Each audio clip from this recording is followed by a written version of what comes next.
My name is Kimberly Godwin. I am the senior producer of domestic coverage for CBS Evening News with Katie Couric. Well, my job is really to look at the editorial content of the entire broadcast for the United States. In other words, every story that we do in the United States of America, it's my job to sort of figure out how we cover it, who covers it, what angles, who we're going to talk to, and then once the reporter goes out and covers the story, they send the script back to me, and I look at it and edit it for content, for whether it's correct, if it's not, is it interesting, how can we make it more relevant to viewers, that kind of thing.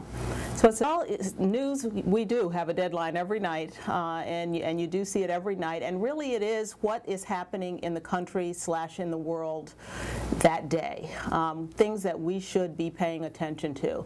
And what's so important about the people who sit around the table at any news broadcast is their life experience, what they bring to that table, because really it's those people deciding what the rest of the country should see. So every day you can affect 5 to 10 million people by what stories you decide are important that day. So for me, that's fulfilling, to be a voice, to bring my individual life experience to that table, and so that I can talk about things that are relevant to me and to my family and to my community as other people do, and then we come to some decision about how we're going to cover a story, and that's really important, to get a variety of voices around the table. So news is what's happening. It's what's happening in our communities, it's what's happening in our towns, in our cities, in the nation, and in the world. And you see it through the eyes of the people who present it.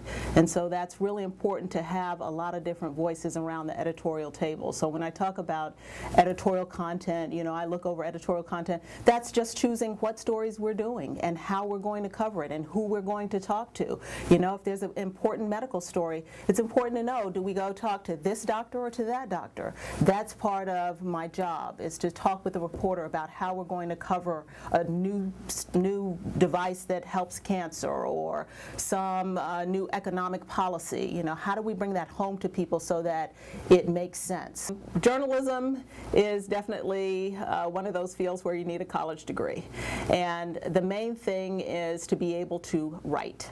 It's one of those careers that focuses on your writing skills before anything else. So there are a lot of us who are creative writers. That's the way I started. Is in high school I wrote a lot, just wrote stories. I love creative writing classes. I made up stories. I did great book reports. I enjoyed it. I enjoyed reading and writing, and that's where it starts, is something that you really like and you're halfway good at, because you can always get better. But if you feel like, hey, you know what, I'm pretty good at this and I like doing it, that's a place to start, to me, on what you want to do for the rest of your life, because that's so important, is that you enjoy it and that you're good at it. Little things, okay? Attendance is important, because on any job, especially this, you have to be there. And so when you talk about making little steps, make the step to go to school every day, unless you're just really can't get out of the bed sick. Go. Every day is a different experience, and I can have the worst night. I can, be so busy running around or whatever, and when I come into work, wow, it's a whole new world. What is going on in the world today that we are going to report to millions of people? So it starts with just being here. So start there. And the second thing, if you are a good writer or a speaker, a lot of us start out in churches. That's where I started out speaking. I had a Sunday school teacher that said, Kim, get up and say that speech and tell what the name of the lesson was and talk about the topic of the lesson. Do that, get involved in community organizations, whether it's your church or Girl Scouts or a dance group or something that will allow you to open up and just express yourself in a certain way. So, if you're good at that, at speaking, and then you like to write. Some of us just sit and write about our experiences. We write about our family. We write about, if a teacher says to you, that's a pretty good, embrace that. Say, oh, okay, you know, take that you love and you can turn it into a career. So you have to really, though, pay attention to your English classes, your literary classes, in order to be a journalist. You have to be a good writer. And a lot of us have great thoughts and can speak really well. And someone asks a question and you can answer it and that kind of thing. You have to be able to express those thoughts on paper. And we have to pay attention to the rules of English. I notice a lot of us have great grand thoughts. They're just run-on sentences and no periods and question. You have to pay attention to all the things you learned in 3rd and 4th and 5th grade. You can't, they don't just go away because you get to high school or to college and you know, figure, oh, I can just write anyway. No, you have to pay attention to those rules, those simple rules. You know when a period goes at the end of a sentence. You know when to capitalize. And I say that not, you know, not meaning to be in a demeaning way at all, but it's serious. You know, writing is so important. When you're sending those text messages, put the correct punctuation on your text messages.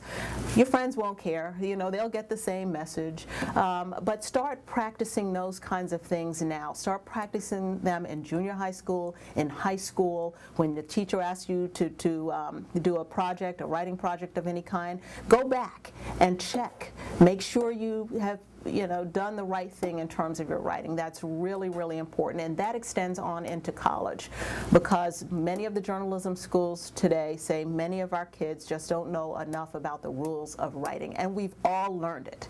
We just forget, or we just get lazy. Don't get lazy. Make up in your mind, I'm going to be a great writer, and I'm going to, the teacher, when she gets my paper, she's not going to be able to put any red marks on it. Start challenging yourselves in that way, and that'll be the beginning of a great career. There are a lot of organizations there that cater to high school and college students who want to be journalists. There's the National Association of Black Journalists. They have a great website. The National Association of Hispanic Journalists, National Association of Asian American Journalists, and then we now have what we call a unity conference, where all minority groups get together. Actually, this is the year that everybody's going to get together for big conferences. I say that because you can go on the web, and all of these organizations have great websites, and they have all kinds of opportunities. They do workshops regionally in your region, but a lot of high schools too have journalism clubs, have newspapers. Get involved in those things now. If you even think you might want to be interested, try it now. See if you have a great, you know, curiosity is really important in journalism. If you're just nosy, you want to know, that's good too, because that's 50% of what we do. In addition to being able to write it down, once you get the information, you have to have a natural curiosity. You just want to know, what happened? Who was that? Why did it happen? Well, what were you thinking? All of those things are important questions to ask. And so, you know, you look at your journalism clubs in your high schools. A lot of HBCUs and a lot of universities and colleges have high school summer journalism workshops. The internet is a fabulous resource. Put in journalism, put in high school, put in your city, and see what comes up. And then talk with your parents about getting involved in that. If it's not specifically in your high school right now or your junior high school right now, look for something during the summer. There are a million of them, the workshops. Florida A&M University has a great high school summer workshop, and I'm sure they're all over the Northeast, all over the country. So look for those things now and try to get involved with them now. And you'll find great mentors, which is important.